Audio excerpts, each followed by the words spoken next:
Hello there, and welcome to Sleep Science, where we explore fascinating science in a quiet, relaxing way that helps your mind unwind and drift off to sleep. Tonight, we're stepping into the world of one of nature's most extraordinary creatures.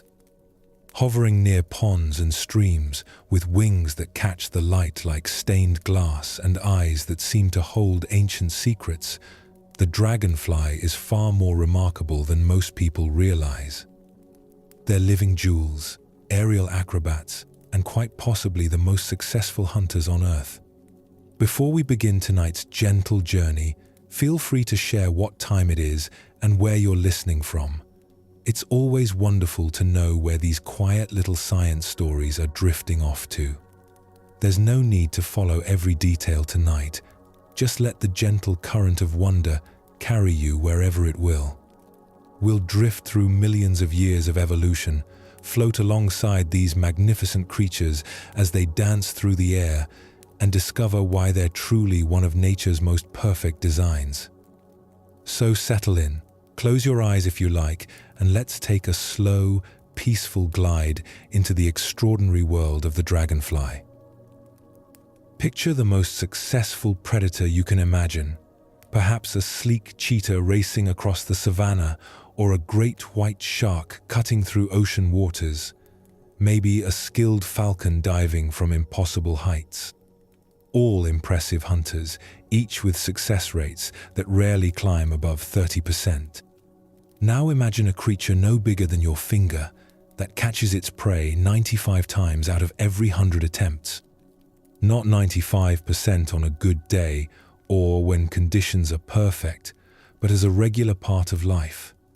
This isn't science fiction or exaggeration.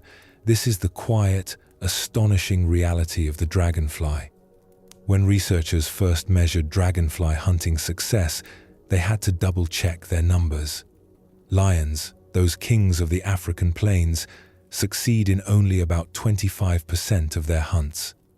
Peregrine falcons, despite their incredible speed and precision, manage around 23%. Even the legendary efficiency of African wild dogs working together in coordinated packs peaks at 67%. But dragonflies? They've essentially perfected the art of hunting. They don't just catch their prey most of the time, they catch it almost every single time. It's like watching someone play a video game with cheat codes enabled, except this is millions of years of evolution, fine-tuning a living creature into something approaching perfection. What makes this even more remarkable is that dragonflies hunt on the wing, in three-dimensional space, chasing prey that are themselves evolved to escape aerial predators. A midge or mosquito isn't just sitting there waiting to be caught. It's zigzagging, diving, climbing, doing everything in its tiny power to avoid becoming lunch. And yet, when a dragonfly decides it wants that particular insect, the outcome is all but certain. The hunting happens so quickly that human eyes can barely follow it.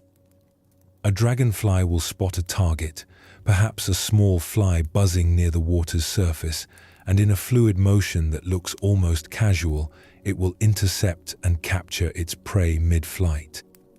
No dramatic chase, no exhausting pursuit, just a brief, elegant dance in the air, and dinner is served. Scientists have spent decades trying to understand how dragonflies achieve this level of success. The answer lies not in any single adaptation, but in a perfect storm of evolutionary innovations working together. Their flight capabilities, their vision, their neural processing, and their hunting strategy have all been refined over hundreds of millions of years into something that approaches biological perfection. But perhaps the most beautiful thing about dragonfly hunting isn't the success rate itself, but the way it's achieved. There's no violence, no dramatic struggle. Just a creature so perfectly adapted to its role that hunting looks less like predation and more like a gentle dance with the air itself. In a world where survival often means struggle, dragonflies have found a way to make it look effortless. And this is just the beginning of their story. The same forces that made them such perfect hunters also shaped every other aspect of their being, from the way they see the world to the ancient history written in their wings. Once upon a time, in forests that would seem alien to us today, shadows moved through the air that would make you duck for cover. These weren't birds or bats, but dragonflies. Dragonflies with wingspans that could stretch across your dining table, giants of the sky that ruled an ancient world. 300 million years ago, during a period called the Carboniferous, some dragonflies grew to sizes that seem almost impossible today. Meganeura, one of the largest, had a wingspan of over 70 centimeters. That's nearly the length of a guitar, with wings delicate as tissue paper, but strong enough to carry a predator through primeval skies. Imagine encountering one of these ancient giants. You're walking through a swampy forest, and overhead, casting a shadow like a small airplane, one of these creatures glides by. The sound of its wings wouldn't be the gentle whisper of today's dragonflies, but something deeper, more substantial. A soft whooshing that speaks of serious aerial architecture. These weren't just bigger versions of modern dragonflies, though their basic body plan was remarkably similar. Evolution had already perfected the dragonfly design hundreds of millions of years ago. The same four wings moving independently, the same enormous compound eyes, the same fierce hunting instincts, but scaled up to dimensions that would dominate any ecosystem. What's particularly fascinating is that these ancient giants lived in a world that was, in many ways, more hospitable to large flying insects than our modern Earth. The atmosphere contained much more oxygen, perhaps 35% compared to today's 21%. This oxygen-rich environment could support the metabolic demands of much larger insects, whose breathing systems rely on passive diffusion rather than active circulation like mammals and birds. Think of it like this. Insects breathe through a network of tubes called tracheae that carry oxygen directly to their tissues. It's an efficient system, but it has limits. The larger an insect gets, the harder it becomes for oxygen to reach the deep interior of its body. But in that ancient, oxygen-saturated world, even massive insects could breathe easily. The world these giant dragonflies inhabited was equally extraordinary. Vast swampy forests stretched across the continents, filled with enormous ferns and primitive trees that could grow over 30 meters tall. It was a warm, humid world without flowers, without grass, without any of the familiar plants we know today. And in this alien landscape, giant dragonflies were apex predators, hunting other large insects and small amphibians from their aerial domain. But time, as it always does, brought change. As the Earth's climate shifted and oxygen levels dropped, these aerial giants gradually disappeared. The last of the truly massive dragonflies vanished around 250 million years ago, leaving behind only fossils and the smaller descendants we know today. Yet here's what's remarkable. When you look at a modern dragonfly, you're looking at a design that has remained essentially unchanged for over 300 million years. The proportions are different, the size certainly is, but the fundamental architecture, the way they fly, the way they hunt, the way they see the world, all of this has persisted across an unimaginable span of time. It's humbling to think about. These creatures were already ancient when the first dinosaurs appeared, already perfected when mammals were just tiny, scurrying things in the shadows. They've witnessed the rise and fall of entire worlds, and through it all, they've remained true to their original design. Sometimes, evolution gets something so right the first time that there's no need to change it, only to refine it. Watch a dragonfly hover perfectly still above a pond, then suddenly dart backward, sideways, even upside down, and you're witnessing something that took evolution millions of years to perfect. Most flying creatures are good at moving forward, adequate at turning, and generally hopeless at anything more complex. Dragonflies, on the other hand, treat the air like their personal playground.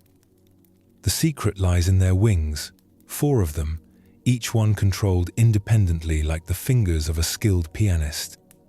While most insects have wings that are mechanically linked, forcing them to beat together, dragonflies broke free from this constraint long ago. Each wing has its own set of muscles attached directly to its base, allowing for a level of control that would make a helicopter pilot envious. This independent control means a dragonfly can do things that seem to defy physics. It can fly backward as easily as forward, something almost no other creature can manage except for hummingbirds. It can hover motionless while rotating in place, like a living compass needle. It can even fly upside down, though it rarely needs to show off quite that much. The wings themselves are marvels of engineering. They're not perfectly flat, but subtly corrugated, with veins that create 3-dimensional patterns strengthening the wing while keeping it light. These corrugations prevent the wing from warping under stress, allowing it to maintain its shape even during aggressive maneuvers. It's like having internal scaffolding, but made of the same gossamer material as the wing itself. Near the leading edge of each wing is a small, dark spot called the pterostigma. It might look like just a marking, but it serves a crucial purpose. This tiny spot acts as a counterweight, preventing the wing from developing destructive vibrations at high speeds. Without it, the wing would flutter and shake like a flag in the wind, making controlled flight impossible. It's such a small detail, yet it makes the difference between graceful flight and chaotic flapping. But perhaps the most elegant aspect of dragonfly flight is how they coordinate their 4 wings to achieve different types of movement. Dragonflies have mastered 3 distinct flight configurations, each optimized for different aerial needs. The first is counterstroking, where the front and rear wings beat exactly 180 degrees out of phase with each other. Picture a swimmer doing the butterfly stroke, but with wings instead of arms. This creates maximum lift with minimal forward motion, perfect for hovering or very slow, controlled flight. When they need to cover ground quickly, dragonflies switch to phased stroking, where the hind wings beat 90 degrees ahead of the front wings. This configuration sacrifices some lift for tremendous thrust, allowing speeds that can exceed 50 kilometers per hour. It's like shifting gears in a car, trading power for speed. The coordination required is extraordinary, like a drummer keeping 2 different rhythms simultaneously with perfect precision. For maximum acceleration and aggressive maneuvering, dragonflies employ synchronized stroking, where all 4 wings beat together in perfect unison. This generates enormous amounts of lift and allows for rapid direction changes, but it's energetically expensive and can't be sustained for long periods. They reserve this mode for chasing prey or escaping threats, like having an afterburner that can only be used in short bursts. The biomechanics of each wing stroke reveal even more sophistication. As each wing moves through its beat cycle, it doesn't simply flap up and down like a bird's wing. Instead, it follows a complex figure-8 pattern through the air, with the wing twisting and deforming throughout the stroke. During the downstroke, the wing curves to create a pocket of high-pressure air beneath it. During the upstroke, the wing inverts this curve, maintaining lift even on the recovery stroke. This continuous shape changing is possible because dragonfly wings aren't rigid structures.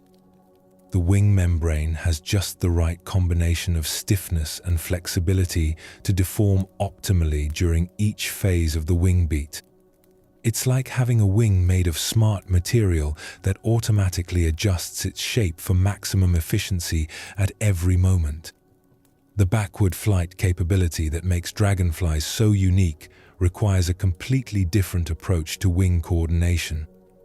To fly backward, A dragonfly tilts its entire body upward at nearly 90 degrees, essentially flying vertically while angled backward.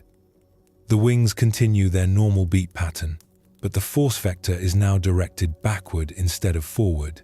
It's like doing a handstand while swimming, except in three-dimensional space. The power requirements for dragonfly flight are staggering. During active hunting, their flight muscles can consume energy at rates comparable to those of a hovering hummingbird, despite being cold-blooded creatures. Their muscles operate at frequencies up to 30 beats per second, with each individual wing beat precisely controlled and coordinated with the other three wings. Temperature plays a crucial role in flight performance. On cool mornings, dragonflies must warm their flight muscles through behavioral thermoregulation, often seen basking with wings spread to catch the sun's rays. Their flight muscles won't function efficiently until they reach optimal temperature, around 25 to 30 degrees Celsius. This is why dragonfly activity peaks during the warmest parts of the day. The aerodynamic forces generated by dragonfly wings create complex vortex patterns in the air around them. High-speed photography and flow visualization studies have revealed spiral vortices trailing from the wingtips, creating tiny tornadoes that the dragonfly uses to generate additional lift and thrust. These vortex interactions between all four wings create a wake pattern so complex that scientists are still working to fully understand it. Wing loading, the ratio of body weight to wing area, is optimized differently in dragonflies compared to other flying insects. Their relatively large wing area allows them to fly at lower speeds without stalling, while their powerful flight muscles enable rapid acceleration when needed. This combination gives them access to the widest possible range of flight speeds and maneuvers. The neural control required to coordinate this complex flight system happens at speeds that challenge our understanding of biological information processing. The dragonfly's brain must process sensory input from multiple sources, calculate optimal wing coordination patterns, and execute precise motor commands, all within milliseconds. Each wing beat cycle requires hundreds of individual muscle contractions, all perfectly timed and coordinated. Engineers studying dragonfly flight have discovered principles that are revolutionizing our approach to aircraft design. The ability to generate lift without forward motion, to change direction instantly without losing stability, and to maintain precise control across a wide range of speeds represents the kind of versatility that current aircraft can only dream of achieving. This mastery of flight is what makes their hunting prowess possible. When a dragonfly spots prey, it doesn't need to position itself carefully or approach from a specific angle. It can attack from any direction, adjust its approach mid-flight, and capture its target with movements so fluid they look choreographed. They remain one of evolution's greatest achievements in aerospace engineering, a reminder that sometimes the most sophisticated technology comes wrapped in gossamer wings. If you've ever tried to sneak up on a dragonfly, you know it's nearly impossible. They seem to notice you long before you notice them, always staying just out of reach as they hover and dart around their territory. This isn't paranoia or luck, it's the result of having perhaps the most sophisticated visual system in the insect world. A dragonfly's eyes are impossible to miss. They dominate its head like two enormous jeweled domes, sometimes so large they touch each other at the top. These aren't simple eyes like ours, but compound eyes made up of thousands upon thousands of individual units called ommatidia. Each ommatidium is like a tiny telescope detecting light from a specific direction and sending that information to the dragonfly's brain. The numbers are staggering. While a housefly has about 4,000 ommatidia per eye, a dragonfly can have over 30,000. That's more than 60,000 individual light detectors working together to create a view of the world that's almost impossible for us to imagine. It's like having a curved television screen wrapped around your head, with each pixel providing information about a different slice of the world. This massive array of light detectors gives dragonflies a field of vision that approaches 360 degrees. They can see above, below, in front, behind, and to the sides, all simultaneously. There are very few blind spots in a dragonfly's world. This panoramic vision is perfect for a creature that hunts in three-dimensional space and needs to be aware of threats from any direction. But it's not just the scope of their vision that's remarkable, it's the sophistication. Each ommatidium contains several light-sensitive cells, each tuned to different wavelengths. This gives dragonflies color vision that extends far beyond what humans can see, stretching from deep red through orange, yellow, green, blue, and into the ultraviolet. They live in a world painted with colors we can't even imagine. Different parts of their eyes are specialized for different tasks. The upper portion is particularly sensitive to short wavelengths, blues and ultraviolets, perfect for spotting small insects silhouetted against the bright sky. The middle and lower regions are more sensitive to a broader range of colors, useful for identifying other dragonflies, potential mates, or territorial rivals. This specialization makes perfect hunting sense. Many dragonflies hunt by flying low over water, looking up at the sky. Prey insects appear as dark shapes against the bright background, and the dragonfly's eyes are perfectly tuned to detect this contrast. It's like having built-in sunglasses that actually make it easier to see, not harder. The processing power required to handle all this visual information is immense. A dragonfly's brain, though tiny by our standards, dedicates enormous resources to vision. It can detect movement across just a few ommatidia, process that information almost instantly, and trigger appropriate responses in milliseconds. This is what allows them to track tiny insects flying at high speed and predict exactly where they'll be moments later. Perhaps, most remarkably, dragonflies can see polarized light, something completely invisible to human eyes. Light waves normally vibrate in all directions, but when they reflect off water or pass through certain materials, they become polarized, vibrating in just one plane. This gives dragonflies additional information about their environment, helping them navigate and possibly even communicate with other dragonflies. Scientists are still discovering new aspects of dragonfly vision. Recent research suggests they might be able to see magnetic fields, using specialized cells in their eyes to detect the Earth's magnetic field for navigation. If true, this would add yet another dimension to their already superhuman visual abilities. The result of all this visual sophistication is a creature that lives in a world of information we can barely comprehend. Every movement, every change in light, every potential threat or opportunity is instantly detected and processed. It's like having superhuman awareness compressed into an insect brain, a reminder that intelligence comes in many forms, and some of the most impressive minds in nature belong to creatures we can hold in our hands. There's something almost mystical about watching a dragonfly hunt. It doesn't chase its prey in the frantic, desperate way of most predators. Instead, it seems to know exactly where its target is going before the target knows itself. This isn't magic, though it might as well be. It's the result of neural processing so sophisticated that scientists are still trying to understand how such a tiny brain can perform such complex calculations. Most predators use one of two hunting strategies, tracking or interception. Tracking is simple but energy-intensive, like a dog chasing a ball. You keep your eyes on the target and run directly toward it, adjusting your path as the prey moves. It works, but it's inefficient, and depends on being faster than whatever you're chasing. Interception is far more elegant, but much more difficult. Instead of chasing the prey, you calculate where it's going to be and fly directly to that point. It's like throwing a football to where the receiver will be, not where they are.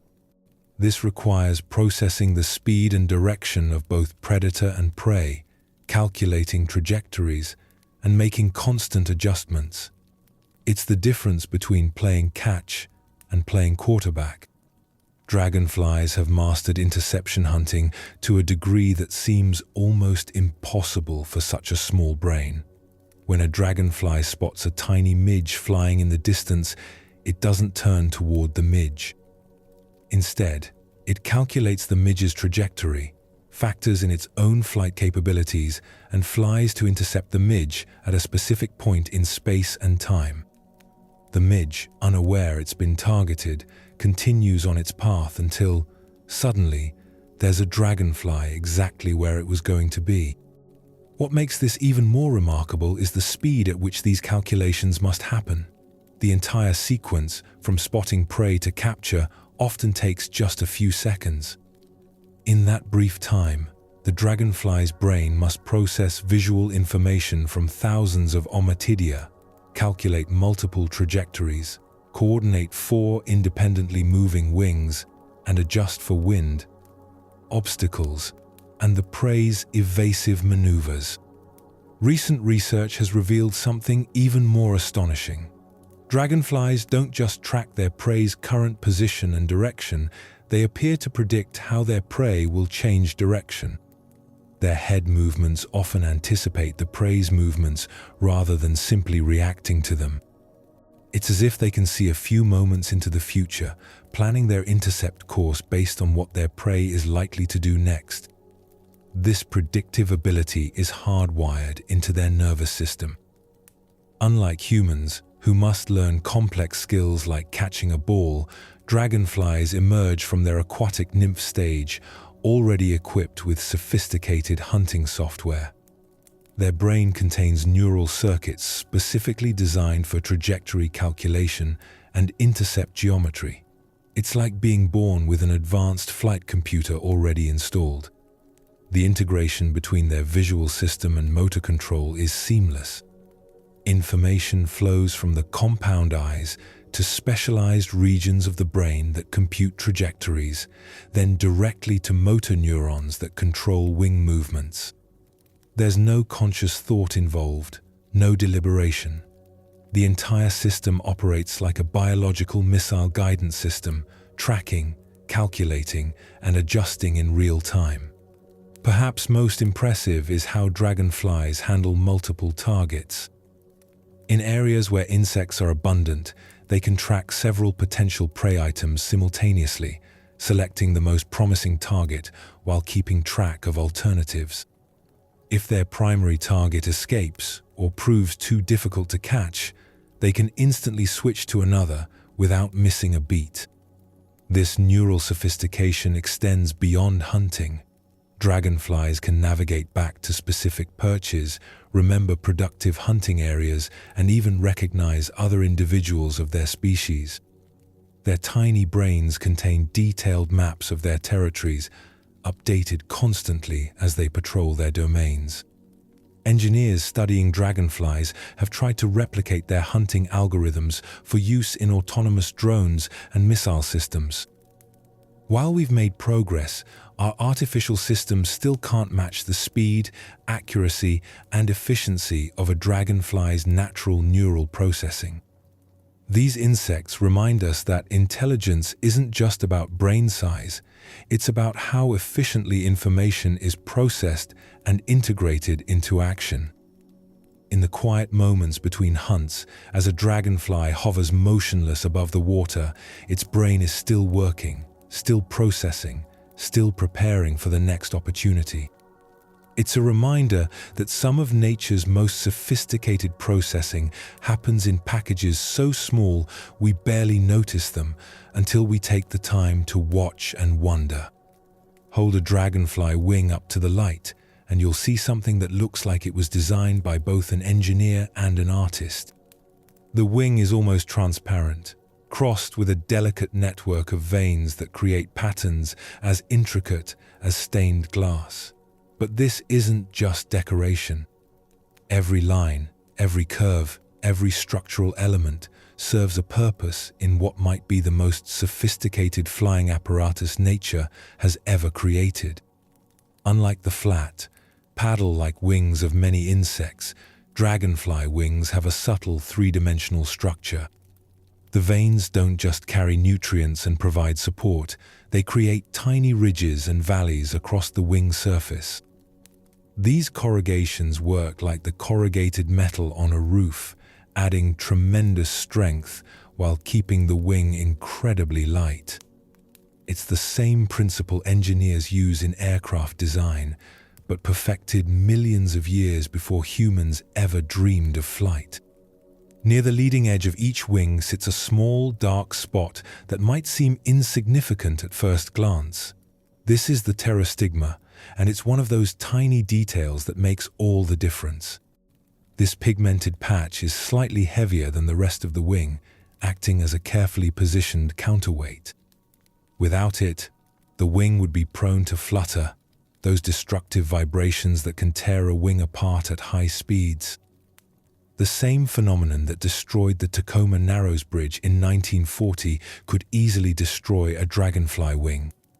But that little spot, weighing less than 0.1% of the dragonfly's total body weight, prevents disaster. It's like having a precision-engineered damper system, except it grew naturally as part of the wing itself. The wing membrane itself is a marvel of biological engineering. It's thin enough to be nearly transparent, yet strong enough to withstand thousands of wing beats per minute during aggressive flight.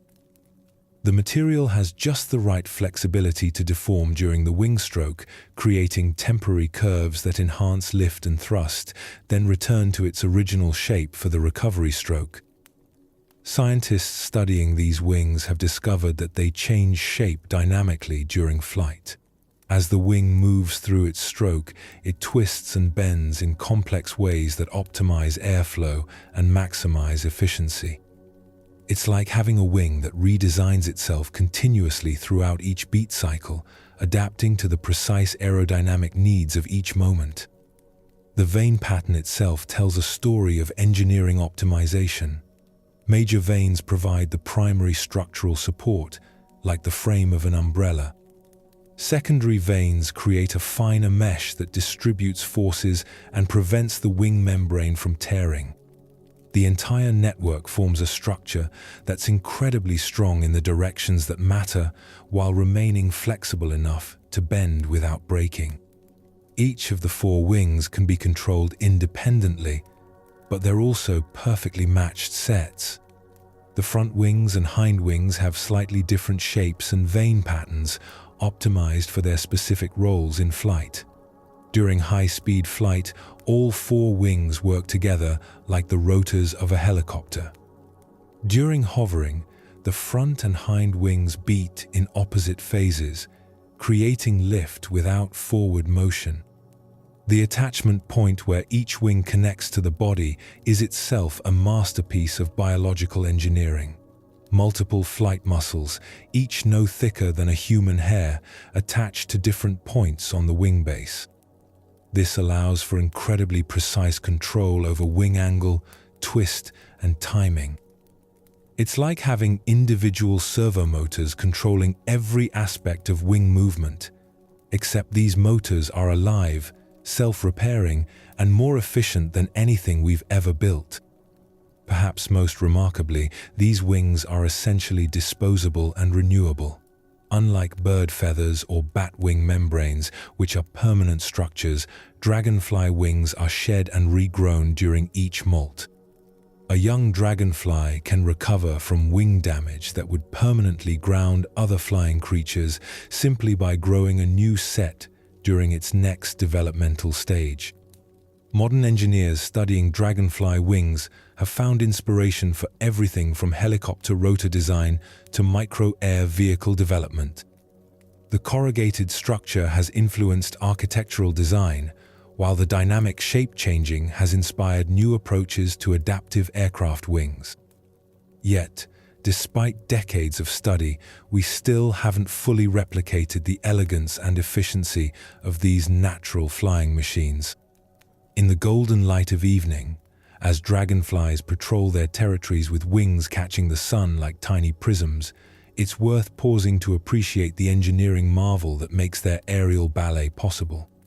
4 wings, 4 individual flying machines, working in perfect harmony to create flight that looks less like transportation and more like poetry written in the air. Step into the world of dragonfly romance, and you'll discover that these aerial hunters have a surprisingly tender side. The same creatures that are ruthlessly efficient predators become elaborate performers when it comes to matters of the heart. Their courtship displays are masterpieces of aerial choreography, painted in colors that would make a sunset jealous. Male dragonflies are often the more colorful of the species, adorned in brilliant blues, greens, reds, and purples that shimmer like living jewels. These aren't just random decorations, they're carefully crafted signals, advertising genetic fitness, territorial ownership, and romantic availability. Each species has its own color palette, its own pattern of markings, like wearing a specific uniform that identifies them to potential mates. The colors themselves are created through 2 different mechanisms, each with its own purpose. Some colors come from pigments, actual chemical compounds embedded in the exoskeleton that absorb certain wavelengths of light. These tend to be the warmer colors: reds, oranges, yellows, and some greens. They're stable and consistent, providing reliable identification markers that don't change with viewing angle or lighting conditions. But the most spectacular colors come from a different source entirely: structural coloration. The surface of the dragonfly's body contains microscopic structures that interfere with light waves, creating iridescent blues, purples, and metallic greens that shift and change as the dragonfly moves. It's the same principle that creates the colors in soap bubbles or oil slicks, but refined and controlled with biological precision. These iridescent colors serve multiple purposes. They make males more attractive to females, helping ensure that only the most genetically fit individuals get to pass on their genes. They also help establish dominance hierarchies among males competing for the best territories. A brightly colored male flying through a shaft of sunlight becomes a brilliant beacon, advertising his presence to rivals and mates alike. Territory is crucial in dragonfly society. Males of many species establish and defend prime real estate along shorelines, claiming the best egg-laying sites and hunting grounds. These territories aren't just about resources, they're about advertising space. A male with a prominent, easily visible territory can display his colors to best advantage, like having a stage with perfect lighting. The courtship flights themselves are breathtaking to witness. Males hover and dart in complex patterns, showing off their flight skills while displaying their colors at optimal angles. Some species perform elaborate dances, with partners flying in synchronized patterns that can last for minutes. It's like aerial ballet, except the performers are wearing costumes that change color with every movement. Female dragonflies, while often more subtly colored than males, are far from passive participants in this process. They're choosy, evaluating not just the male's appearance, but his flying ability, his territory quality, and his behavioral displays. A clumsy male or one with a poor territory will find himself ignored, no matter how brilliant his colors. Once a pair has decided on each other, the mating process itself is uniquely dragonfly. The male transfers sperm to a secondary reproductive organ on his abdomen, then grasps the female behind her head with specialized claspers at the tip of his abdomen. The female then curves her abdomen forward to receive the sperm, creating a distinctive heart-shaped formation called the wheel position. But the story doesn't end with mating. Many dragonfly species engage in elaborate egg-laying rituals, with the male guarding the female as she deposits eggs in carefully selected locations. Some males even remain attached to the female during egg-laying, ensuring that no rival male can interfere with their reproductive success. The seasonal timing of these courtship displays adds another layer of beauty to the process. Different species emerge at different times throughout the summer, creating waves of color that move through dragonfly communities like a slowly changing kaleidoscope. Early season species might be predominantly blue and green, while late season species tend toward reds and browns. Young dragonflies emerging from their aquatic nymph stage are often pale and relatively colorless, gradually developing their full adult coloration over days or weeks. This maturation process is like watching a black and white photograph slowly develop into full color, as the insect's true beauty emerges day by day. In the quiet hours of dawn and dusk, when the light is soft and golden, dragonfly territories come alive with color and movement. Males patrol their domains, wings catching the light like stained glass windows. Females move through these aerial galleries, evaluating displays and making choices that will determine the next generation. It's a reminder that even in the insect world, beauty and romance play essential roles in the dance of life. Long before a dragonfly ever touches the sky, it lives a completely different life beneath the water's surface. For most of its existence, what we call a dragonfly isn't a dragonfly at all, but an aquatic creature called a nymph, hunting in the underwater world with the same ruthless efficiency its adult form will later show in the air. Dragonfly nymphs look like something from an alien world. They're stocky, brown or green creatures with 6 legs, enormous eyes, and a secret weapon that would make science fiction writers envious. A hinged lower jaw called a labium that can shoot out to capture prey.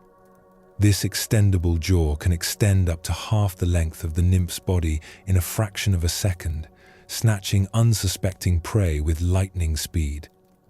The underwater hunting style is very different from the aerial intercepts of adult dragonflies, but no less effective. Nymphs are ambush predators, sitting motionless among aquatic vegetation or buried in sediment, waiting for small fish, tadpoles, aquatic insects, or other nymphs to wander within striking distance. When prey approaches, the labium shoots out like a spring-loaded harpoon, hooks the victim, and retracts just as quickly, delivering the meal directly to the nymph's waiting jaws. These underwater years can last much longer than the brief adult flying stage. Depending on the species and climate, dragonfly nymphs might spend anywhere from a few months to several years underwater, growing larger with each molt. In colder climates, some species may take 3 or 4 years to complete their aquatic development, patiently growing and hunting through multiple winters before they're ready for their transformation. The nymph's body is perfectly adapted for aquatic life.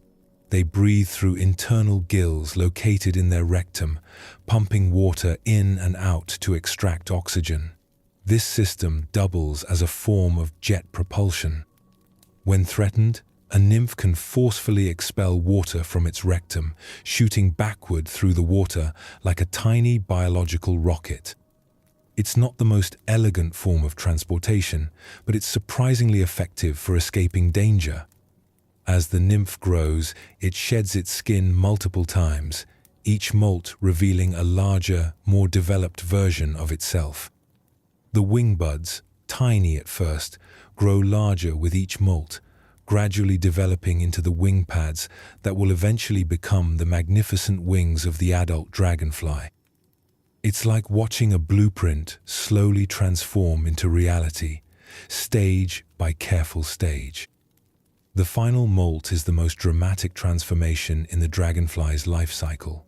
After years of aquatic existence, the mature nymph climbs out of the water onto a plant, stem, rock, or other suitable surface. This emergence usually happens at night or in the early morning hours, when the nymph is less vulnerable to predators during its most defenseless moment. The transformation itself is a marvel to witness. The nymph's skin splits along predetermined lines, and the adult dragonfly slowly emerges, pale and soft, with crumpled wings that look nothing like the powerful flight organs they will become. This newly emerged adult, called a teneral, must spend hours pumping fluid into its wings and allowing its exoskeleton to harden before it can fly. The empty shell left behind, called an exuvia, remains attached to its emergent site like a ghost of the nymph's former life. These translucent brown shells can be found clinging to plants near water throughout the summer, silent testimony to successful transformations. Each exuvia represents years of patient growth, culminating in one magical moment of metamorphosis. During the vulnerable hours after emergence, the new adult must avoid predators while its body completes its transformation. The wings gradually unfold and stiffen, the colors slowly develop, and the flight muscles prepare for their first test. It's a risky time, and not all newly emerged dragonflies survive to see their first flight. But for those that do, the transformation from aquatic predator to aerial hunter is complete. The same neural circuits that guided underwater ambush hunting now coordinate aerial intercepts. The same keen eyesight that spotted prey among aquatic vegetation now tracks insects against the bright sky. The predatory instincts remain constant while the entire physical form transforms. This dual life cycle means that dragonflies impact aquatic ecosystems as much as terrestrial ones. As nymphs, they're important predators in ponds, streams, and wetlands, helping control populations of mosquito, larvae, and other aquatic insects. As adults, they become aerial predators, cleaning the air of flying pests while providing food for birds, spiders, and other creatures.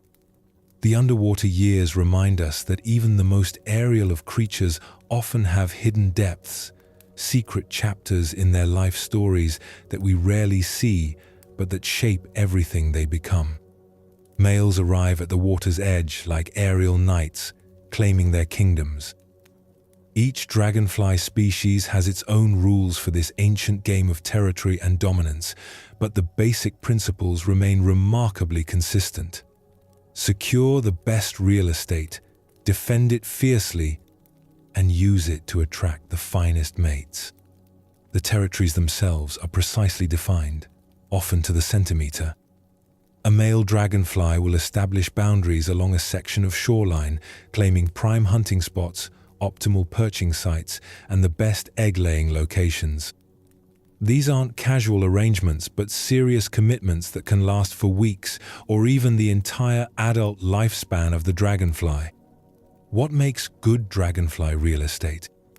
The ideal territory combines several essential features: abundant prey insects, suitable perching spots with clear sightlines, optimal water conditions for egg development, and defensive advantages against rivals. Males evaluate potential territories with the thoroughness of professional real estate appraisers, testing hunting success rates, assessing sun exposure, and measuring the quality of egg-laying substrates. The establishment of territory boundaries involves complex aerial negotiations that can escalate from subtle displays to spectacular aerial combat. Initially, a male might simply hover at the edge of an occupied territory, testing the current resident's response. If the territory holder is strong and vigilant, a few aggressive flights might send the challenger away to seek opportunities elsewhere. But when two evenly matched males encounter each other, the result can be breathtaking aerial duels that spiral hundreds of meters into the sky.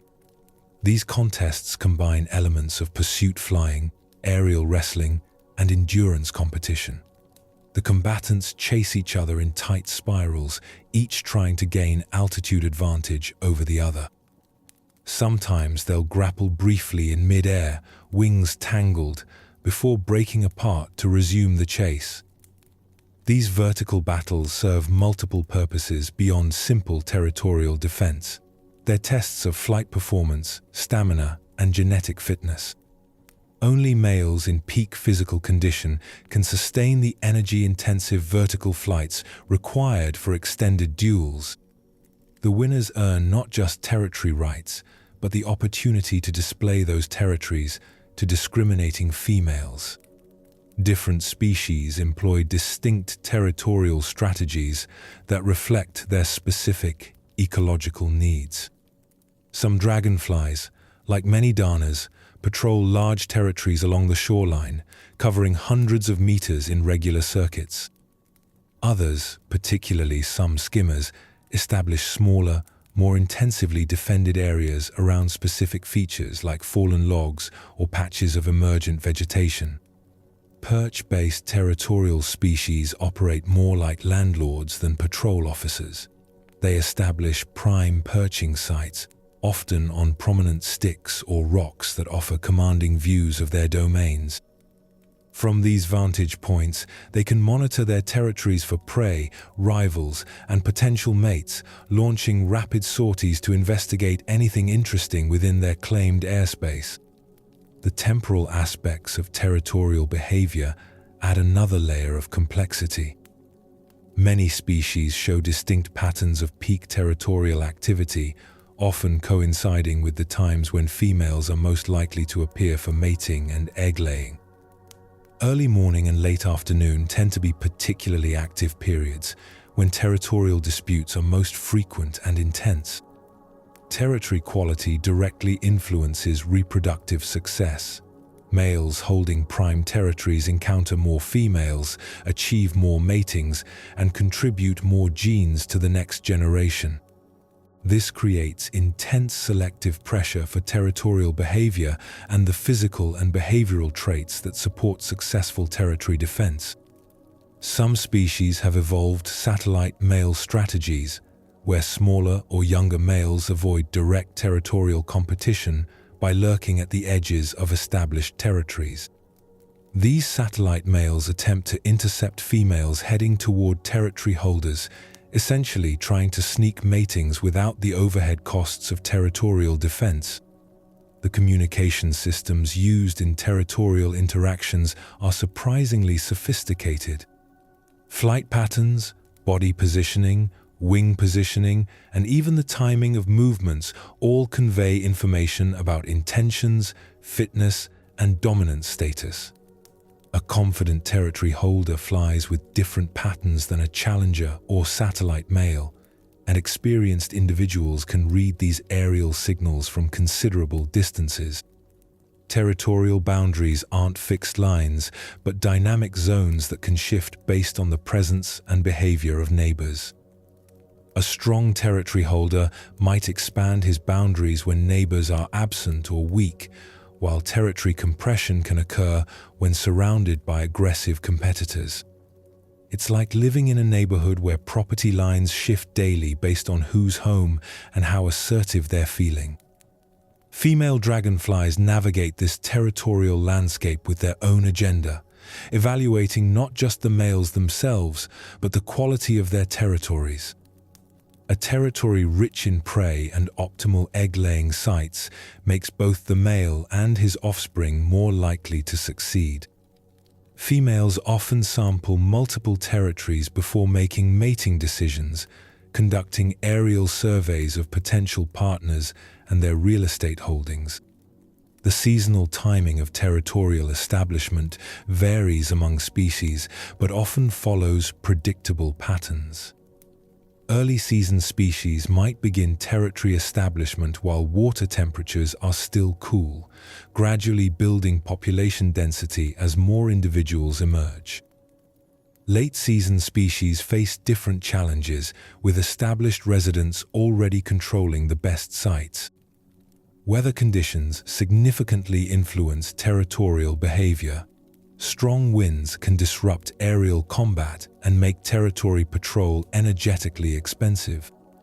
Rain often triggers temporary territorial truces as all individuals seek shelter. Extreme heat might force midday territorial abandonment as dragonflies retreat to shaded areas. Territory abandonment and re-establishment is a constant process. Males that fail to capture prey or attract mates in their territories might relocate to try their luck elsewhere. Prime territories that become vacant due to predation or senescence are quickly claimed by waiting satellite males or immigrants from other areas. These complex social systems remind us that even insects can exhibit sophisticated behavioral strategies. The aerial territories above quiet ponds represent kingdoms as intricate and competitive as any human society, governed by rules written in flight patterns and defended with aerial prowess that would impress any pilot. Beneath the peaceful surface of your local pond lives a creature that would seem perfectly at home in a science fiction thriller.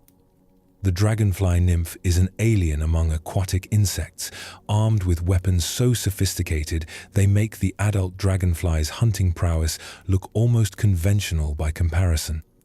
The nymph's most remarkable feature is its labium, a modified lower jaw that serves as both mask and harpoon. When retracted, this structure covers the lower part of the nymph's face like a hinged plate, giving it an almost expressionless appearance.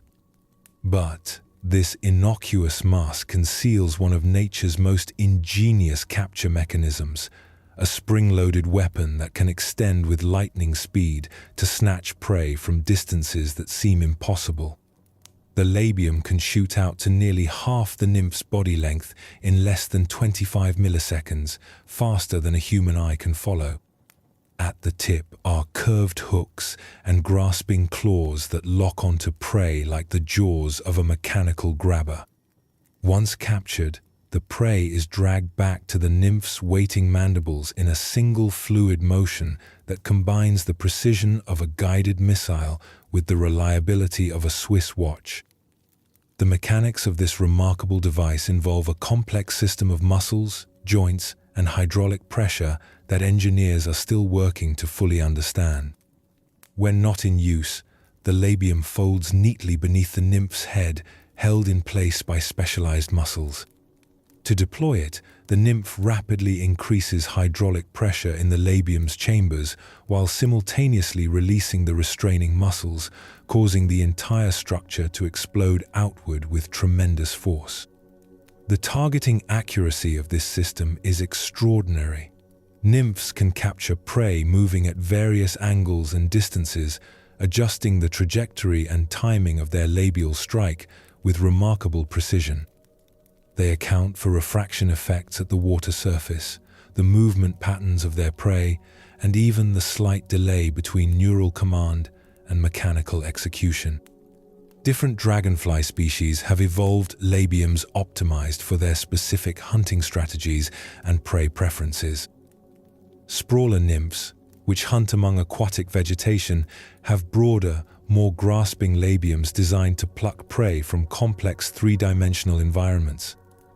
Burrower nymphs, which ambush prey from sediment, have more streamlined labiums optimized for rapid strikes in confined spaces. But the labium isn't the nymph's only secret weapon. These aquatic predators have also mastered jet propulsion, using their respiratory system as a biological rocket engine. Dragonfly nymphs breathe through internal rectal gills, pumping water in and out of their abdomen to extract oxygen. When threatened, they can forcefully expel this water, creating thrust that propels them backward through the water at surprising speeds. This jet propulsion system serves multiple functions beyond escape.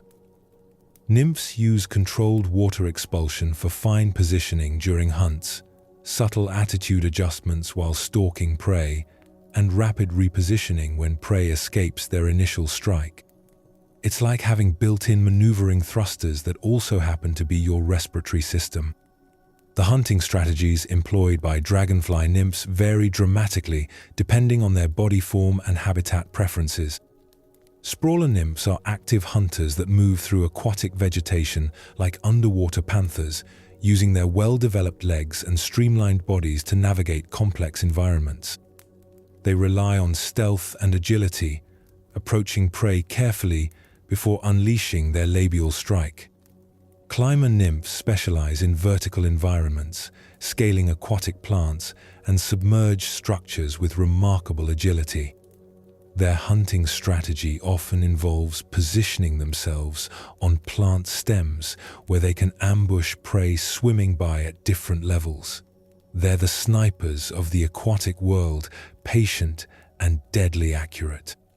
Burrower nymphs take ambush predation to its extreme, burying themselves in sediment with only their eyes and the tip of their abdomen exposed. They can remain motionless for hours, invisible to prey species that venture too close. When a suitable target approaches, they explode from their hiding spot with startling violence, grabbing their victim before it realizes the danger. The sensory systems that guide nymph hunting are as sophisticated as their weapons. Their compound eyes, while smaller than those of adults, are still remarkably acute underwater. They're particularly sensitive to movement, able to detect the subtle disturbances created by swimming prey from considerable distances. Water carries vibrations much more effectively than air, and nymphs have evolved specialized mechanoreceptors that can detect the pressure waves created by moving organisms. These sensors allow them to hunt effectively, even in murky water, where visual hunting would be impossible. They can sense the wing beats of trapped insects at the surface, the swimming motions of small fish, and even the subtle movements of other aquatic insects. The transition from aquatic to aerial predation during metamorphosis requires a complete reorganization of hunting systems. The labium is shed along with the rest of the exoskeleton, replaced by the conventional chewing mouthparts of the adult. The rectal gills disappear, replaced by the spiracle system for aerial respiration. Yet somehow, the predatory instincts and neural processing capabilities transfer seamlessly to the adult form. Nymph development time varies dramatically among species and environmental conditions, with some species spending just a few months underwater, while others may take several years to complete their aquatic phase. Throughout this extended development, they remain active predators, growing larger and more formidable with each molt. The ecological impact of dragonfly nymphs in aquatic ecosystems is enormous. As top predators in many freshwater habitats, they help regulate populations of mosquito larvae, aquatic worms, small fish, and other aquatic insects. Their presence often indicates healthy, well-balanced aquatic ecosystems, while their absence can signal pollution or habitat degradation. These underwater predators remind us that the natural world contains weapons and hunting strategies that surpass anything in our military arsenals. The dragonfly nymph's labium represents millions of years of evolutionary arms racing, refined to near perfection through countless predator-prey interactions in the hidden world beneath the water's surface. Take a deep breath and consider for a moment how remarkable that simple act really is. Your lungs expand, drawing air into millions of tiny sacs where oxygen enters your bloodstream and carbon dioxide is removed. Your heart pumps this oxygenated blood throughout your body, delivering fuel to every cell. It's an elegant system, but it's not the only way to breathe. Dragonflies solved the problem of respiration in a completely different way, one that's both simpler and more complex than our mammalian approach. They have no lungs, no blood vessels carrying oxygen, no hemoglobin to transport gases. Instead, they breathe through a network of tubes called tracheae that carry air directly to every cell in their body. It's like having a personal air conditioning system with ducts reaching into every room of the house. The system begins with openings called spiracles, small valve-like structures along the sides of the dragonfly's body. These spiracles can open and close, controlling airflow like adjustable vents. When open, they allow air to enter the tracheal system, a branching network of tubes that becomes finer and finer as it penetrates deeper into the body's tissues. The main tracheal tubes are relatively large and rigid, supported by spiral ridges that keep them from collapsing. As they branch, they become smaller and more numerous, eventually forming tiny tubes called tracheoles that are so fine they can deliver oxygen directly to individual cells. It's like a river system in reverse, starting with major tributaries and ending with countless tiny streams reaching every corner of the landscape. This direct delivery system has both advantages and limitations. On the positive side, it's incredibly efficient for creatures the size of dragonflies. There's no need for a complex circulatory system to transport oxygen. It goes directly where it's needed. There's also no blood oxygen limit to worry about. As long as fresh air can reach the tissues, the cells can continue their metabolic processes. However, this system also imposes constraints on body size. As an insect gets larger, the distance air must travel through the tracheal system increases. Eventually, diffusion alone isn't enough to deliver adequate oxygen to the deepest tissues. This is one reason why insects can't grow as large as mammals, and why the giant dragonflies of the distant past required an atmosphere with much higher oxygen content. Modern dragonflies have evolved some clever adaptations to maximize the efficiency of their respiratory system. During flight, their wing movements help pump air through the tracheal network, increasing ventilation when oxygen demand is highest. It's like having a bellows system integrated into their flight apparatus, so the act of flying helps power the breathing process. The spiracles themselves are marvels of miniature engineering. They're equipped with muscles that can close them tightly when the dragonfly is underwater or in dusty conditions. Some species can keep their spiracles closed for extended periods, surviving in environments that would suffocate other insects. The valves are also selective, allowing oxygen in while keeping water and contaminants out. Temperature plays a crucial role in dragonfly respiration. Like all insects, dragonflies are cold-blooded, meaning their metabolic rate varies with environmental temperature. On cool mornings, you might see dragonflies sitting motionless, their wings spread to catch the sun's warmth. They're not just enjoying a sunbath, they're warming up their flight muscles and increasing their metabolic rate to the point where active flight becomes possible. The relationship between temperature and metabolism explains why dragonflies are most active during the warmest parts of the day. Their respiratory system works most efficiently when their body temperature is high, allowing for the rapid oxygen delivery needed for their energetic hunting flights. On cold days, they become sluggish, conserving energy until conditions improve. During their underwater nymph stage, dragonflies face a completely different respiratory challenge. Nymph gills are located inside the rectum, an unusual arrangement that allows them to extract oxygen from water while also using water flow for jet propulsion. It's like having your lungs in your intestines, which sounds awkward but works perfectly for their aquatic lifestyle. The transformation from aquatic to aerial breathing during metamorphosis is one of the most dramatic changes in the dragonfly's life cycle. The rectal gills are abandoned, the spiracle system activates, and the entire respiratory apparatus switches from extracting oxygen from water to extracting it from air. It's like switching from scuba gear to normal breathing, except the change is permanent and happens over the course of a few hours. This respiratory system, efficient as it is, reminds us that there are many ways to solve life's basic challenges. While we rely on lungs and circulation, dragonflies use direct delivery. Both systems work beautifully within their respective constraints, proving that evolution often finds multiple solutions to the same fundamental problems.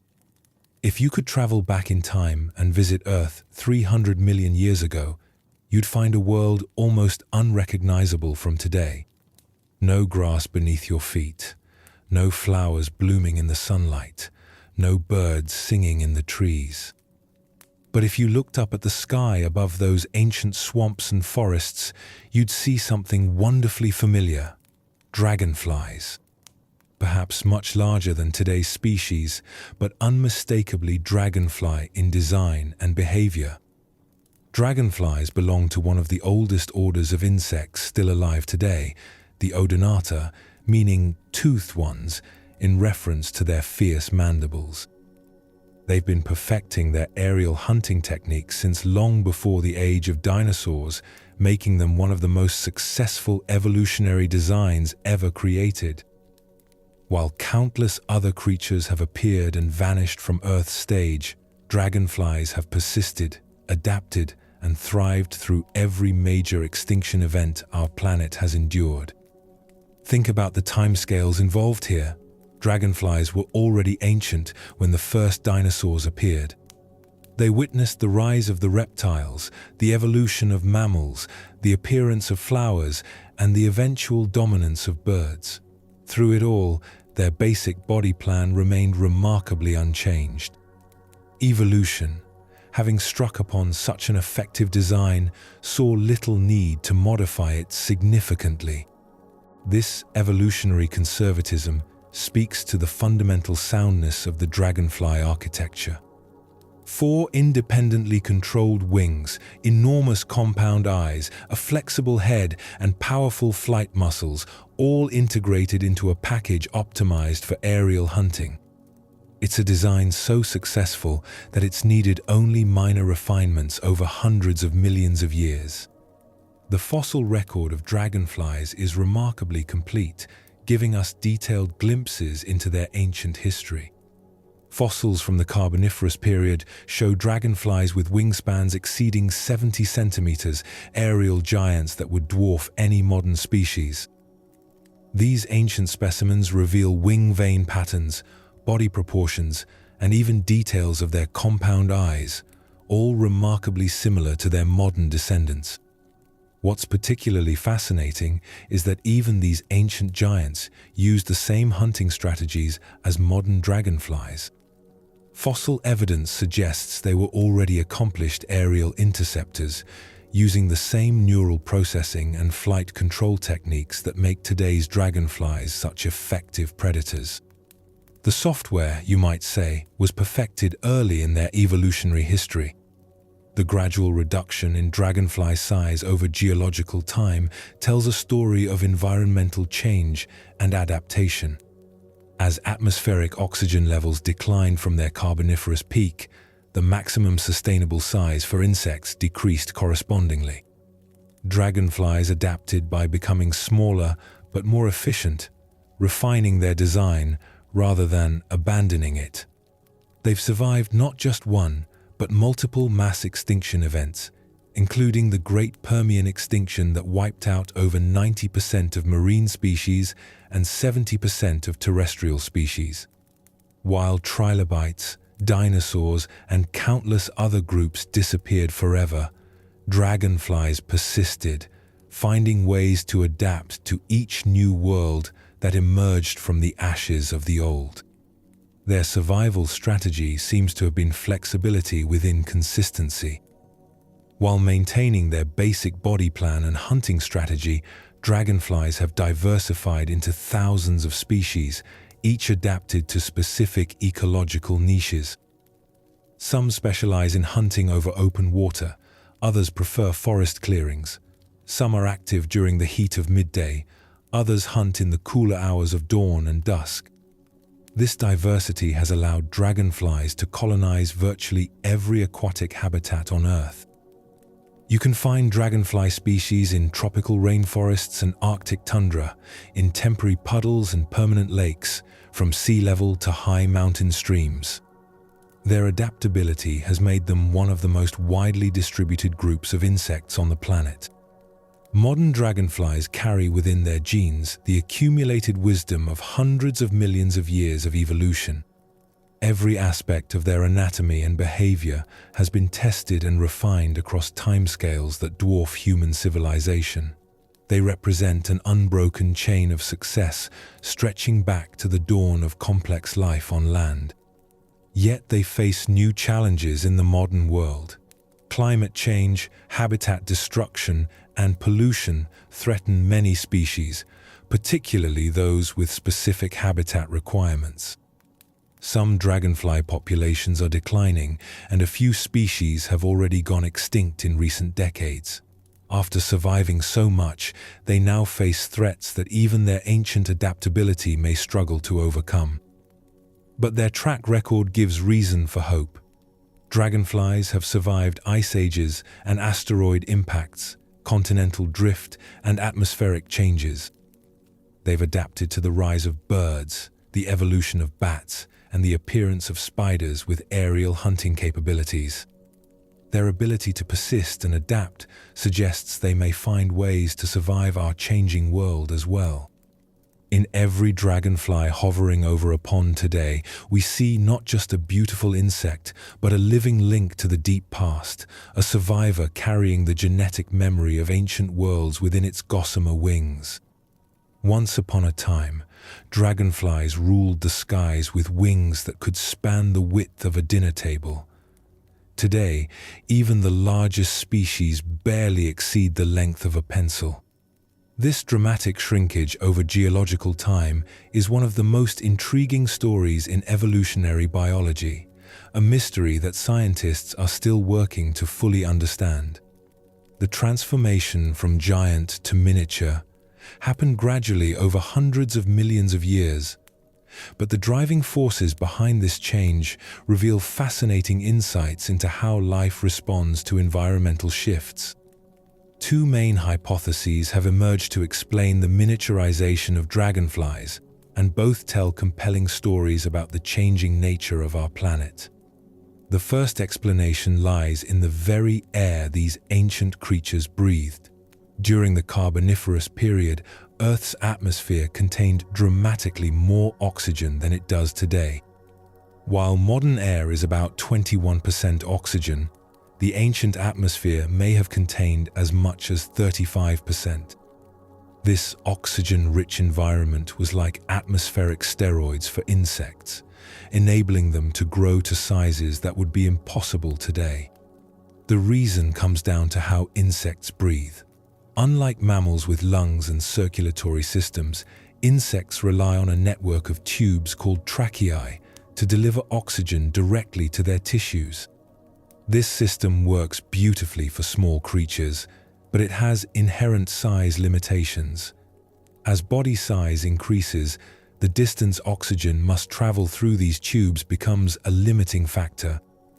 However, in an oxygen-rich atmosphere, this constraint relaxes significantly, allowing insects to achieve much larger sizes.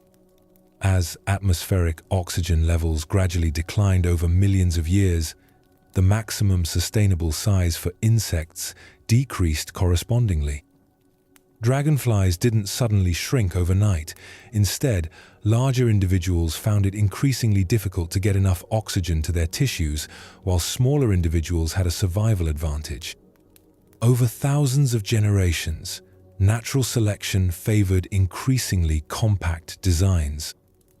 The second hypothesis focuses on competition from a group of creatures that didn't exist when giant dragonflies ruled the skies: birds. Around 150 million years ago, small flying dinosaurs and eventually true birds began to evolve, creating an entirely new category of aerial predators. These feathered competitors brought capabilities that insects couldn't match: warm-blooded metabolism, sophisticated flight control, and eventually the ability to grow much larger than any insect. This new competition may have created what ecologists call competitive exclusion. In any ecosystem, there are only so many resources to go around, and different species compete for the same ecological niches. If birds began occupying the niche of large aerial predators, giant dragonflies would have found themselves squeezed out. forced to specialize in smaller prey and smaller sizes to avoid direct competition. The beauty of this hypothesis is that it turns apparent disadvantage into evolutionary advantage. By becoming smaller, dragonflies discovered a world of opportunities that larger predators couldn't access. Small flying insects, mosquitoes, gnats, and midges became abundant prey sources that birds largely ignored. Dragonflies found their niche not by competing with birds for large prey, but by specializing in targets too small to interest their larger competitors. This size reduction may have actually made dragonflies more successful, not less. Smaller size means lower energy requirements, faster reproduction, greater maneuverability, and the ability to exploit resources unavailable to larger predators. Modern dragonflies can hunt in spaces too cramped for birds, react faster than larger predators, and survive on prey that wouldn't sustain a larger creature. The fossil record supports both hypotheses, and they're not mutually exclusive. The earliest size reductions coincide with declining atmospheric oxygen levels, while later reductions correspond with the rise of flying vertebrates.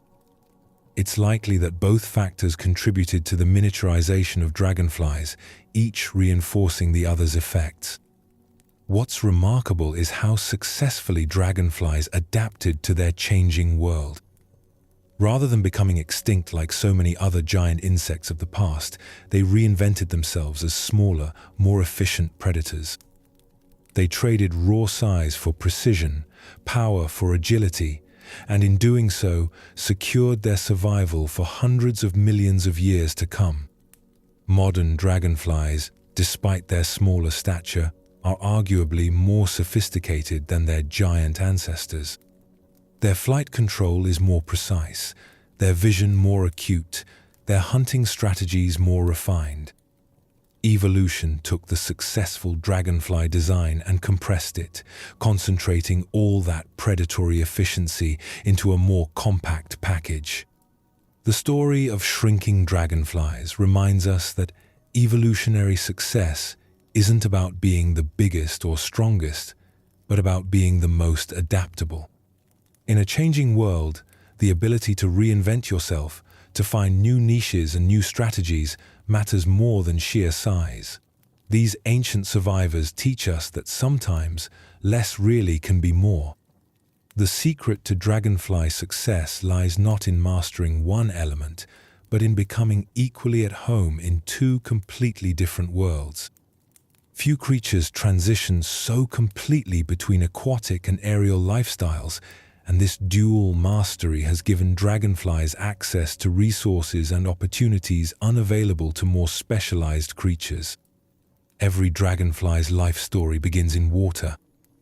The female carefully selects egg-laying sites, often demonstrating remarkable selectivity about water chemistry, temperature, vegetation, and predator presence. Some species make slits in plant stems to deposit their eggs safely inside living tissue. Others drop eggs directly into the water or attach them to submerged surfaces. Each strategy reflects millions of years of refinement in matching offspring to optimal nursery conditions. The aquatic nursery phase can last far longer than the aerial adult stage. While adult dragonflies might live for just a few weeks or months, the underwater nymph stage can extend for years. This extended development time allows nymphs to grow large enough to fuel the dramatic transformation into flying adults. But it also means that water quality during this period is crucial for population success. Dragonflies have become living indicators of aquatic ecosystem health. Because their nymphs require clean, well-oxygenated water for their extended development, the presence of diverse dragonfly populations often signals healthy wetland ecosystems. Conversely, declining dragonfly diversity can indicate pollution, habitat degradation, or other environmental problems that might not be immediately obvious to casual observers. Different species have evolved to exploit virtually every type of aquatic habitat. Some thrive in flowing streams and rivers, their nymphs adapted to life in strong currents. Others prefer still ponds and lakes, where different hunting strategies and body forms prove more effective. Some species specialize in temporary pools that might dry up seasonally, racing through their development to complete metamorphosis before their nursery disappears. The transition from water to air during emergence is one of the most vulnerable periods in the dragonfly life cycle. The nymph must accurately time its emergence to avoid adverse weather, predators, and other threats. Too early and cold temperatures might prevent proper wing development. Too late and falling water levels might strand the nymph too far from suitable emergence sites. The emergence itself requires remarkable physical coordination. The nymph must climb from its aquatic world onto a suitable surface, usually a plant stem or rock. The climbing process is irreversible. Once begun, the nymph cannot return to water. Its aquatic breathing system begins to shut down, making the transition to aerial respiration a matter of life or death. Once emerged as adults, dragonflies become masters of three-dimensional aerial space. Their territories often encompass multiple habitat types: open water for hunting, vegetation for perching, and suitable egg-laying sites for reproduction.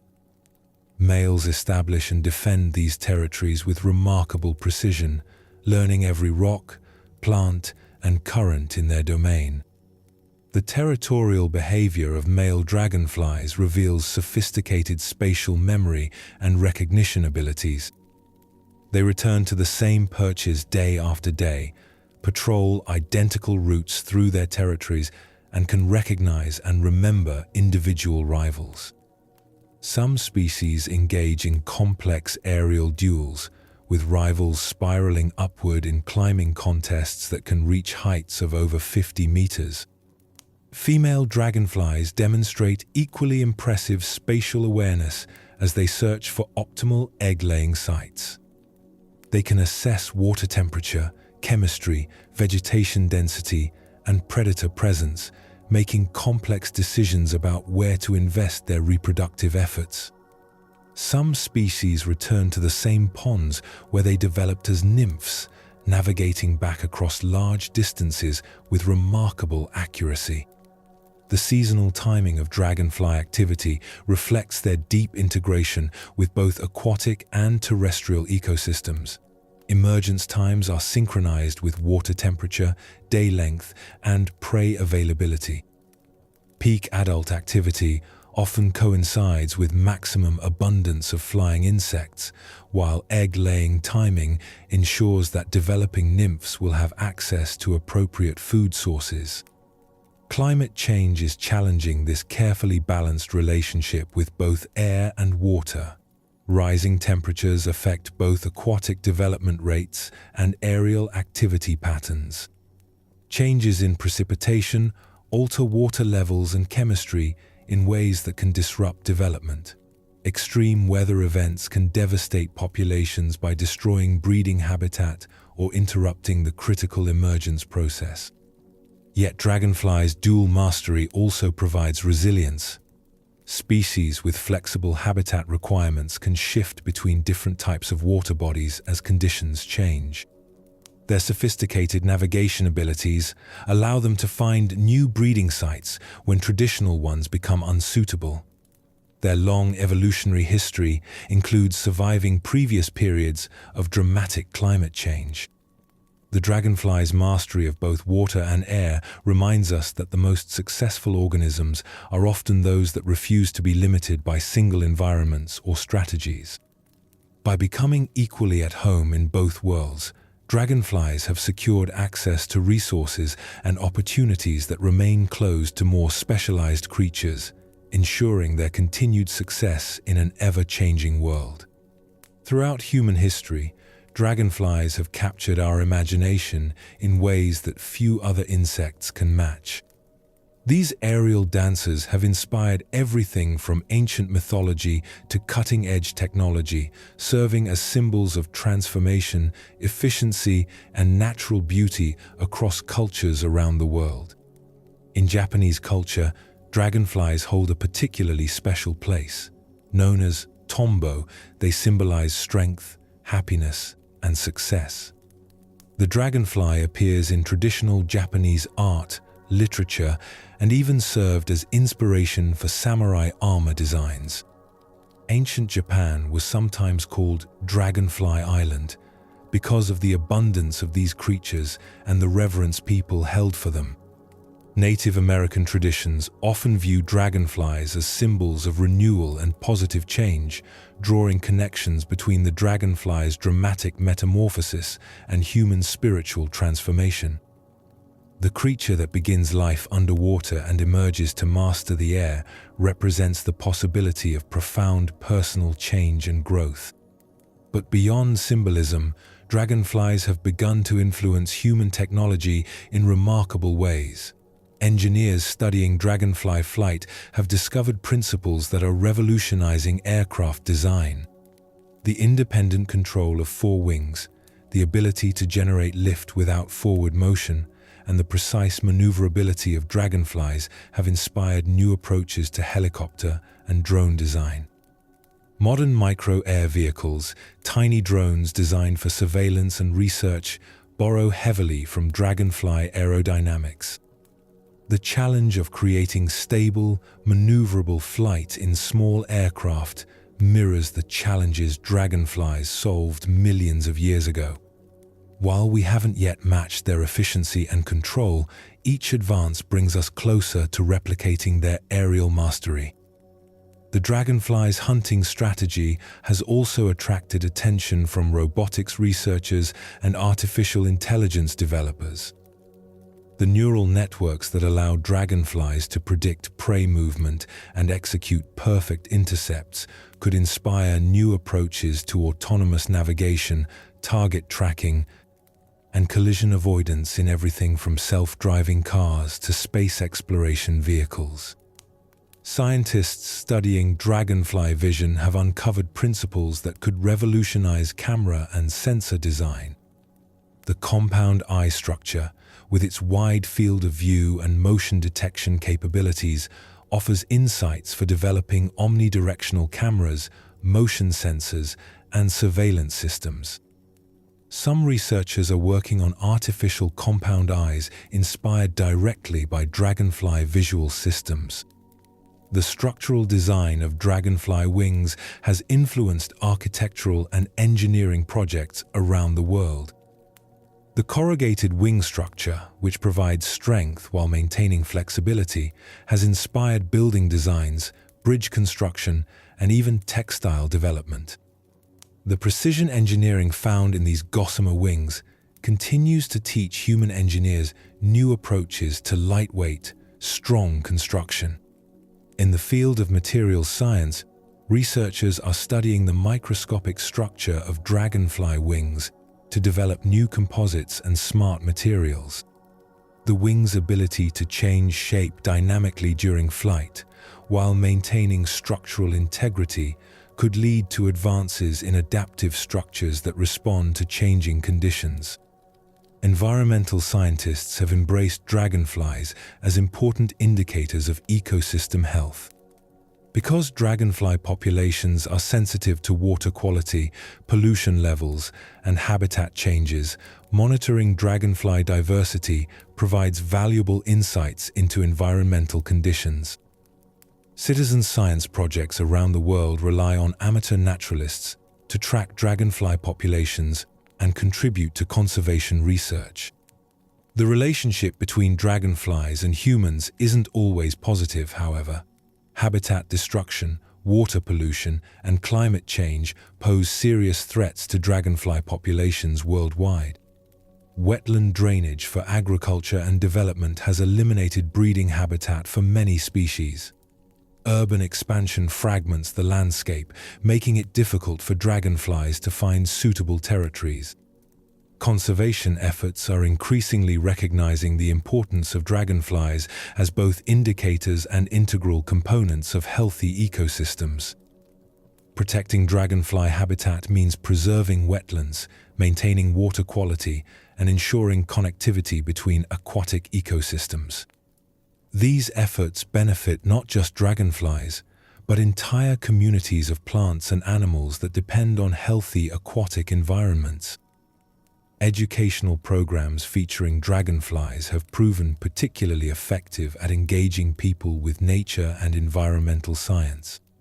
The dramatic transformation from aquatic nymph to aerial adult, combined with their accessible beauty and fascinating behaviors, makes dragonflies ideal ambassadors for wetland conservation and environmental awareness. Photography and naturalist communities have embraced dragonflies as particularly rewarding subjects. Their relatively large size, bold colors, and predictable perching behavior make them accessible to photographers of all skill levels. This accessibility has helped build communities of people passionate about dragonfly observation and conservation. The future relationship between dragonflies and humans will likely deepen as we continue to learn from their remarkable adaptations while working to protect their increasingly threatened habitats. These ancient survivors have much to teach us about efficiency, adaptation, and living in harmony with both aquatic and terrestrial environments. As we stand at the threshold of a new age of aviation, with electric aircraft, autonomous drones, and personal flying vehicles moving from science fiction toward reality, we might do well to look to dragonflies for inspiration. These ancient masters of flight have already solved many of the challenges that currently puzzle our most brilliant engineers. The aviation industry is wrestling with fundamental questions about efficiency, control, and environmental impact. How do you create aircraft that can hover precisely, maneuver in tight spaces, and operate with minimal energy consumption? How do you design control systems that can react instantly to changing conditions? How do you build structures that are simultaneously lightweight, strong, and adaptable? Dragonflies answered all these questions hundreds of millions of years ago. Consider the challenge of vertical takeoff and landing aircraft, one of the holy grails of modern aviation. Helicopters achieve this capability, but are mechanically complex, energy-intensive, and limited in their forward flight efficiency. Dragonflies demonstrate that vertical takeoff, precise hovering, and efficient high-speed flight can all be achieved with the same wing system, simply by changing how those wings are controlled. The four-wing design of dragonflies offers advantages that conventional aircraft struggle to match. During hovering, the front and rear wings beat in opposition, creating lift without forward motion while maintaining perfect stability. For high-speed flight, all four wings can work together, generating tremendous thrust. For maneuvering, each wing can be controlled independently, allowing turns and attitude changes that would be impossible for conventional aircraft. Modern drone technology is already beginning to incorporate some of these principles. Quadrotor drones use four independently controlled rotors to achieve the maneuverability that dragonflies demonstrate with their four wings. But current drones are still crude compared to their biological inspiration. They lack the efficiency, the precise control, and the adaptive capability that make dragonflies such superior flying machines. The materials, science lessons from dragonfly wings could revolutionize aircraft construction. The corrugated wing structure provides exceptional strength to weight ratios while maintaining the flexibility needed for complex flight maneuvers. The dynamic shape-changing capability of dragonfly wings during flight could inspire adaptive aircraft structures that optimize their configuration for different flight conditions. One particularly intriguing area of research focuses on bio-inspired micro-air vehicles, tiny aircraft designed for surveillance, search and rescue, and environmental monitoring. These applications require aircraft that can operate in confined spaces, hover precisely, and maintain stable flight in turbulent conditions. Dragonfly-inspired designs show remarkable promise for these challenging applications.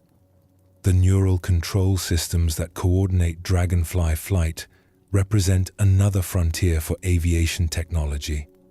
Current aircraft autopilot systems, sophisticated as they are, operate much more slowly than the neural networks that control dragonfly flight.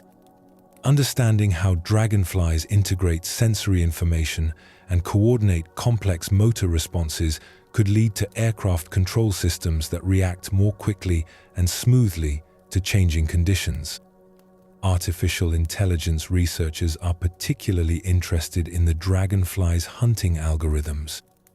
The ability to predict prey movement, calculate intercept courses, and adjust for changing conditions in real time has obvious applications for autonomous navigation systems.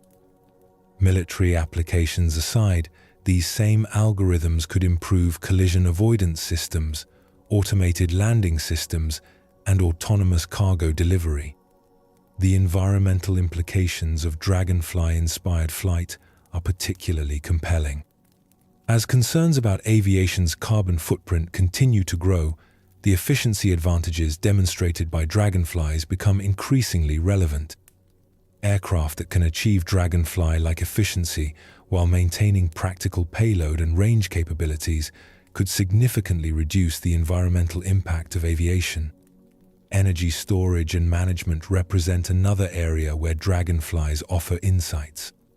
These creatures can sustain high-energy flight for extended periods, then instantly shift to energy-conserving, hovering, or gliding modes as conditions change. Understanding how they manage energy distribution and conservation could inform the design of electric aircraft systems. The manufacturing challenges of creating dragonfly-inspired aircraft are significant but not insurmountable. Advances in three-dimensional printing, smart materials, and micro-manufacturing are making it increasingly possible to create the complex, adaptive structures that dragonfly flight requires. What seemed impossible just decades ago is now moving toward practical reality. Perhaps most importantly, dragonflies remind us that the most elegant solutions are often found in nature. After billions of years of evolutionary refinement, biological systems represent tested, optimized solutions to complex engineering challenges. As we design the aircraft of the future, we would be wise to continue learning from these ancient masters of flight. The future of aviation may well be written in gossamer wings, in the precise coordination of four beating membranes, in neural networks that react faster than thought. The dragonflies hovering over our ponds today carry within their bodies the blueprints for tomorrow's aircraft, waiting for us to learn their secrets. In a world where species disappear faster than we can catalogue them, dragonflies face an uncertain future. These ancient survivors, having weathered mass extinctions and dramatic climate changes, now confront challenges that may prove more difficult than anything they've encountered in their hundreds of millions of years on Earth. The threats are both diverse and interconnected. Wetland destruction for agriculture and urban development eliminates the aquatic nurseries that dragonflies require for reproduction. Water pollution from agricultural runoff, urban stormwater, and industrial discharge degrades the quality of remaining habitats. Climate change alters precipitation patterns, water temperatures, and seasonal timing in ways that disrupt carefully synchronized life cycles. Perhaps, most insidiously, habitat fragmentation breaks up the landscape networks that dragonflies need to maintain healthy populations. Adult dragonflies are strong flyers capable of covering significant distances, but they still require connected systems of suitable habitats for feeding, breeding, and seasonal movements. When wetlands become isolated islands in a sea of developed land, dragonfly populations become vulnerable to local extinctions. The effects are already visible. Several dragonfly species have disappeared from parts of their former ranges, while others have experienced dramatic population declines. The Hines emerald dragonfly, once found across the American Midwest, now exists in just a few isolated populations. The southern damselfly has vanished from most of its historical range in the southeastern United States. Yet, there are also reasons for hope. Dragonflies' high public profile and charismatic appearance have made them effective ambassadors for wetland conservation. Unlike many threatened species that remain invisible to the general public, dragonflies capture attention and inspire concern. Their beauty and fascinating behaviors create emotional connections that can motivate conservation action. Citizen science projects have engaged thousands of volunteers in dragonfly monitoring and research. These programs not only provide valuable scientific data, but also create communities of people invested in dragonfly conservation. When people learn to identify and appreciate dragonflies, they become advocates for protecting the habitats these creatures need. Conservation success stories demonstrate what's possible when communities commit to protecting dragonfly habitat. Wetland restoration projects have brought dragonfly species back to areas where they had disappeared. Urban pond construction has created new breeding sites in developed landscapes. Stream restoration efforts have improved water quality and habitat connectivity. The key insight from successful dragonfly conservation is that protecting these creatures requires thinking about entire landscape systems, not just individual sites. Dragonflies need networks of connected habitats that provide breeding sites, hunting areas, and movement corridors. Conservation efforts that focus on landscape connectivity rather than isolated preserves have proven most effective. Agricultural practices offer both challenges and opportunities for dragonfly conservation. Intensive agriculture can destroy wetland habitat and degrade water quality through pesticide and fertilizer runoff. However, sustainable farming practices that incorporate wetland preservation, buffer strips, and reduced chemical inputs can create landscapes that support both agriculture and dragonfly populations. Urban planning presents another frontier for dragonfly conservation. Cities with abundant green infrastructure, constructed wetlands, and connected water features can support surprisingly diverse dragonfly communities. Rain gardens, retention ponds, and green roofs don't just manage stormwater. They can also provide habitat for these aerial predators. Climate change adaptation strategies for dragonflies focus on maintaining habitat diversity and connectivity. As temperature and precipitation patterns shift, dragonflies will need to track suitable conditions across the landscape.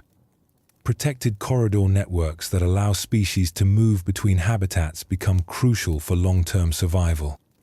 International cooperation is essential for protecting migratory dragonfly species that cross political boundaries during their seasonal movements.